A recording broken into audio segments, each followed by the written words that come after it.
সম্মানিত ভিউয়ার্স, আমরা আছি মৌলভীবাজার সদর উপজেলার ৩ নং কামালপুর ইউনিয়নের কৃষক জাহাঙ্গীরের মিশ্র ফসল ঝিঙ্গা, করলা, কারকুল এর কৃষি জমিতে। আপনারা এখানে দেখতে পাচ্ছেন অনেকগুলা ঝিঙ্গা ফসল, প্রচুর ফসল আসছে। জাহাঙ্গীর ভাই, এটা কি জাতের বলছিলেন? এটা লাল তীরের একটা ঝিঙ্গা, তীর মার্কা লাল তীরের একটা ঝিঙ্গা ফসল হিরো। আপনারা উপযুক্ত পরিচর্যা মেনটেন করে এভাবে ফসল চাষ করবেন। এইদিকে আবার করলা, এটা মিশ্র একটা ফসল।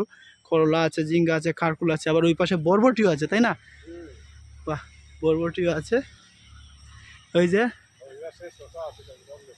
বাহারি রঙের বরবটি, দারুণ তো।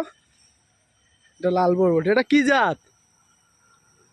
বীজ কি লালটির থেকেই নিছিলেন? এটা কি জাতের? লালটির থেকেই নিছিলেন বীজ? ও আচ্ছা আচ্ছা, মানে বাজার থেকেই তো আনছিলেন প্যাকেট বীজ? বাজার থেকে আনছিলাম, আর এখানে ওই নিচে উঠছিল, তারপরে আমি আর উঠছিলাম। ও আচ্ছা আচ্ছা, বাটুয়া যে আমরা সিলেটি ভাষা বাটুয়া হয় না, কত সুন্দর লাগে। এটা বীজের লাগি রাখছি, খুব দারুণ দারুণ। এগুলা বীজ শুকাইবো। আচ্ছা, বীজের লাগে না?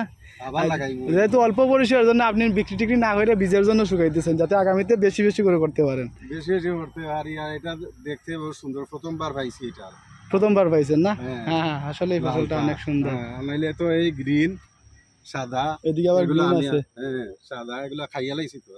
ও আচ্ছা আচ্ছা, বেশ না 15-20 টাকা রাখি।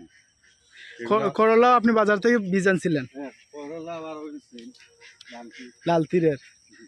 ঠিক আছে সুপ্রিয় দর্শক বিন্দু, আপনার কৃষি বিষয়ে কোনো তথ্য জানতে চাইলে আমাদের এই পেজে অথবা আপনার নিকটস্থ উপজেলা কৃষি অফিস, কৃষি সম্প্রসারণ অধিদপ্তরের সাথে যোগাযোগ করে আপনারা পরামর্শ নিতে পারেন। ভালো থাকবেন তো সবাই, ধন্যবাদ। আমি সুমন কান্তি দাস, উপসহকারী কৃষি কর্মকর্তা, মৌলভীবাজার সদর।